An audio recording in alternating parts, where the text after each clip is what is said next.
Aujourd'hui, il y a de nombreuses mises à jour en provenance de la région de Bakhmout. Ici, dans un geste audacieux, les forces russes ont lancé une vague massive d'attaques sur le flanc nord de Chassivyar, visant à traverser le canal et à établir une tête de pont significative. Malgré leurs efforts incessants et l'utilisation intensive de l'infanterie mécanisée, l'opération a rencontré une résistance féroce de la part des Ukrainiens, menant à une bataille décisive. Le principal vecteur d'attaque des Russes était dirigé vers les districts de Novi et de Zovtnevi, avec pour objectif d'établir rapidement une tête de pont à l'ouest du canal. En établissant une tête de pont, les Russes pourraient faciliter leur avance vers le centre-ville. Le commandement russe pourrait ensuite étendre la tête de pont et rassembler des forces supplémentaires pour former une équipe de frappe capable d'avancer vers l'ouest avec l'aide d'un soutien aérien et d'un bombardement d'artillerie intensif.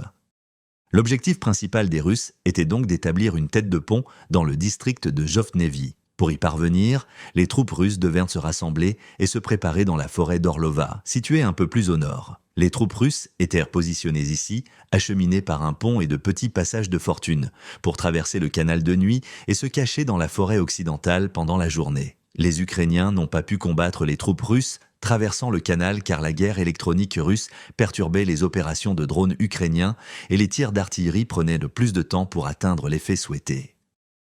Après avoir préparé leurs forces dans la forêt d'Orlova, les Russes ont dû envoyer un BMP chargé d'infanterie depuis le côté est du canal en traversant le pont. Les Russes ont utilisé des BMP pour transporter rapidement l'infanterie et établir des positions avancées dans le district de Zovtnevi, permettant ainsi à d'autres unités d'infanterie dans la forêt d'avancer vers ces positions et de renforcer les attaques. Dans une vidéo publiée par des combattants ukrainiens, un véhicule de combat d'infanterie BMP-3 russe chargé de soldats traverse le canal sous un intense feu d'artillerie ukrainien. Le BMP utilise son autocanon de 30 mm pour réprimer les positions ukrainiennes et fournir une couverture à l'infanterie russe lors du débarquement. Le véhicule a réussi à décharger un total de 8 fantassins avant d'être touché par un drone FPV, laissant l'infanterie sans soutien de feu dans la tranchée où ils ont ensuite été détruits. Les images originales non censurées de tous les combats peuvent être trouvées sur notre chaîne Telegram via le lien dans la description. Le commandement russe sait que ces types d'attaques sont meurtrières et mènent rarement à un succès significatif. Pourtant, il tente à plusieurs reprises les mêmes attaques pour établir une tête de pont. L'utilisation de BMP-3, les véhicules de combat d'infanterie les plus lourdement blindés et armés de l'armée russe, montre que l'accent est mis sur cette section du champ de bataille. Jusqu'à présent, les attaques russes à travers le canal n'ont forcé les Ukrainiens qu'à un léger repli de leur position à l'ouest pour créer une poche de feu d'artillerie. Cependant, les Russes ont découvert que leurs attaques sur le centre de Chassivyar étaient perturbées par les positions de tir ukrainiennes solides à l'usine et à la mine de charbon du Nord. La mine de charbon est une position élevée qui surplombe la majeure partie de Chassivyar et offre des positions pour les équipes de mortiers et de lance-grenades ukrainiennes, leur permettant de cibler les groupes d'assaut russes.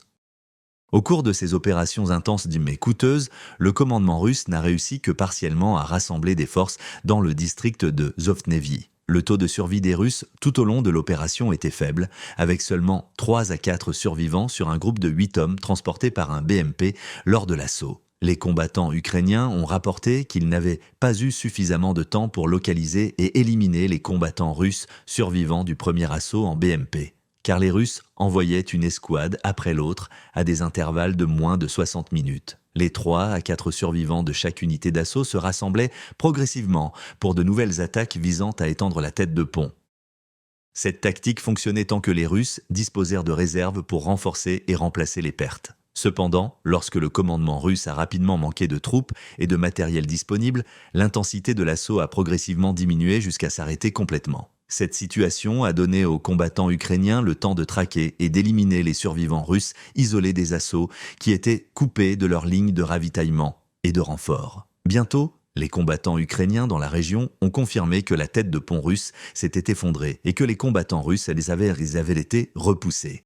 Dans l'ensemble, on peut noter que les tentatives russes d'établir une tête de pont à Chassivyar démontrent une dépendance alarmante aux tactiques d'usure, privilégiant la force brute au détriment de la finesse stratégique. Les assauts répétés, marqués par de lourdes pertes, ont mis en évidence une faille fondamentale dans la stratégie militaire russe. Même l'utilisation massive d'unités mécanisées et de la guerre électronique n'a pas pu compenser les pertes critiques en personnel et en équipement, conduisant progressivement à l'épuisement opérationnel. Ce schéma d'opération à haute perte, sans gains territoriaux significatifs, a non seulement épuisé les ressources russes, mais a également mis en lumière un problème général d'adaptation insuffisante aux dynamiques changeantes du champ de bataille. Si vous avez apprécié cette vidéo, n'oubliez pas de nous laisser un like ou un commentaire. Votre soutien est essentiel pour nous aider à continuer à vous fournir du contenu de qualité. Abonnez-vous pour ne rien manquer des prochaines mises à jour. Merci et à très bientôt.